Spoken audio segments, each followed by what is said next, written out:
Tribe, wherever you guys might be in the world. Top of the day, good afternoon and good evening to the tribe. This is your brother Samal here for another one. Today, briefly, I want to talk about the pros and cons of both America and Africa slash Kenya. And I say Africa slash Kenya because this applies to the other African countries that I've been to: Ghana, Senegal, Tanzania. You understand. So let's get into it.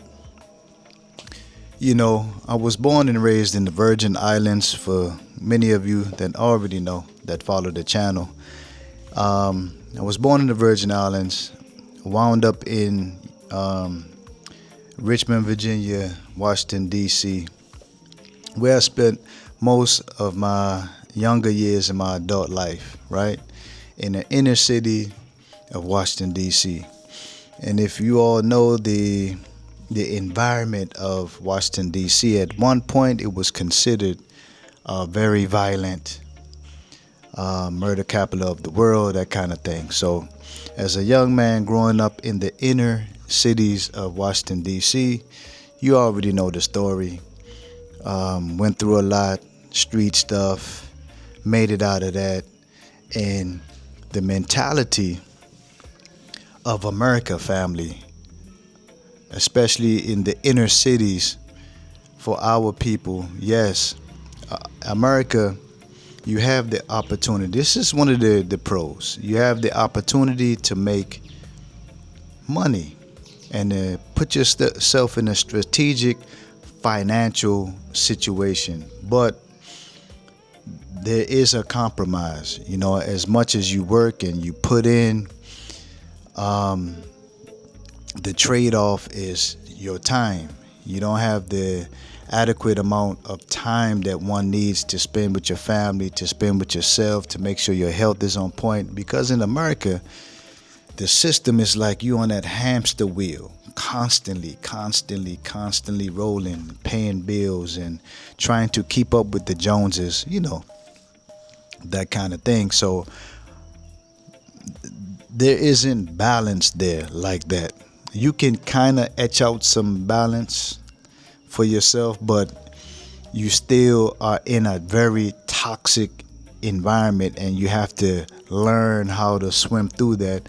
And even those who have mastered that, you are still affected negatively because you're in a toxic environment, right? So the cons will be just that. The environment itself of America is very extremely toxic on so many levels. You talk family, you talk business, politics, entertainment, education, all sectors are very, very toxic.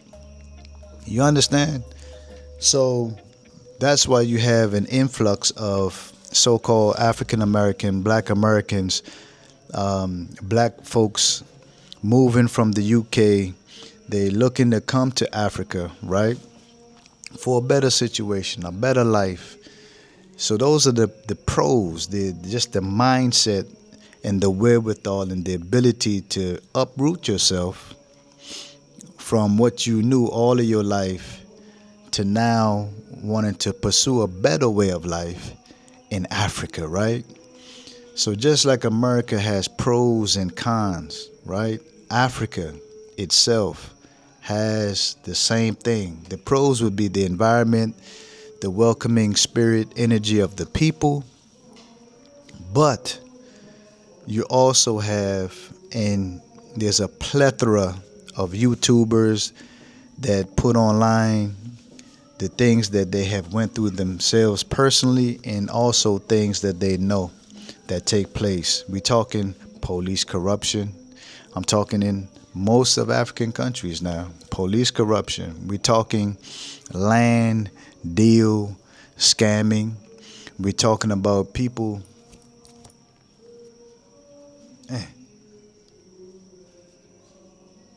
Something just bit me. Chano. And we're talking about people that's looking and always on the prowl to take advantage of people that they seem that they assume that have money. Because we come from the West, the assumption is that people have money, and that's just not the case. A lot of us that come from America, from the UK, we don't have that much, and we are making do with what we have. So it's just unfortunate that that's the reality of life here on the continent. And I preference this in saying that both continents, both America and Africa, has pros and cons. So this is not a beat up Africa video at all. But what we have experienced here is a lot of beautiful pros. Like I said, the sun, the environment, the ocean, the karibusana, the welcoming energy of the people.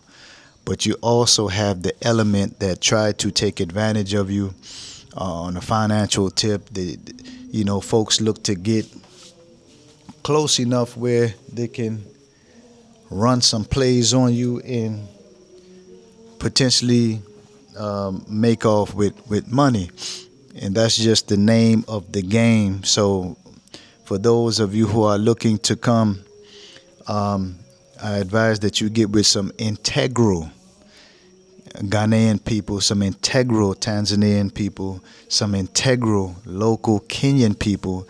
And it's the people, it is the Kenyans here in Kenya that is showing me the playbook. They're showing me the games that people play. So, it's unfortunate, that you leave from a very toxic environment and you come and you run into some things that you would never think that you would run into. But that's just the nature of existence on planet Earth. You have to know the terrain of the environment that you are looking to visit, that you are looking to move to, and that you are looking to retire to. It's not an easy thing. So you must get with the locals, family. The locals, integrity, integral locals that can show you the lay of the land and help you to navigate the African waters. We have to learn these things, and it takes time. Don't be in a rush to jump over to acquire stuff and business and land. And I'm speaking from experience. These things take time. So if you're looking to come to Africa, make sure that you learn and experience the pros. Absolutely. You have to master almost. You have to anticipate the cons. You have to look for it. You're on the playing board, right? So you have to look for game at every angle. It's just the nature of things, just like in America, when you're going to buy a house, you have contractors, you have realtors, real estate agents that's looking to get one up on you. You go to a car dealership, it's the same thing. You go to a car dealership, you want the best deal from the vehicle that you're looking to purchase, correct? But you also have sharks at the car dealership that will definitely take advantage of you. You understand? So it's the same thing in America. You go to a mechanic shop, you may look under the hood and they tell you that, hey, your engine is about to fall out, and all you had to do was put some oil in the engine. But because you're not up on how vehicles work, you allow the mechanic to take advantage of you. It's the same thing on the African continent. Learn the lay of the land, and it takes time, family. Learn the language. It takes time. So the pros and cons of both America and Africa are very similar. It's just different. It's very similar, just different. I think for us coming from the West, we are so in a state of euphoria just from coming from the West, and you smell all of the foods being cooked and the beautiful colors that people are wearing, the different language. So all of your senses are just firing off. You smell the ocean, coconut trees, mangoes growing everywhere. You have life, right? This is where the so-called first man was created, in the eastern realm of Africa, right? The what they call it, the Levant, right?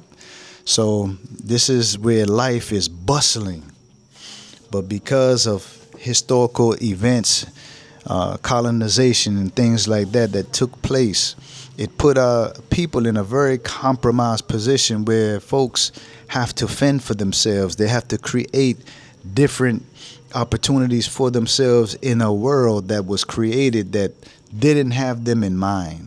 We talking colonization. We talking Western way of doing things where the African doesn't fit in. So we have to figure out some things along the way, and that's not an easy thing. So we all in this together, is what I'm saying, family. We all in this together. Pros and cons of both America and Africa. It's not an easy thing. Take your time. If you guys will want to reach out to myself, feel free. All my information is in the description. Go ahead, put in your art commission orders. All of our information is in the description, family. So I'm gonna tune out right here, just to tune back in. I appreciate you guys for tuning in for a little bit of your time out of your day. You didn't have to, so I would always say thank you, thank you, thank you. So until next time, family, I'm gonna tune out. Peace out. And don't forget, take care of yourselves.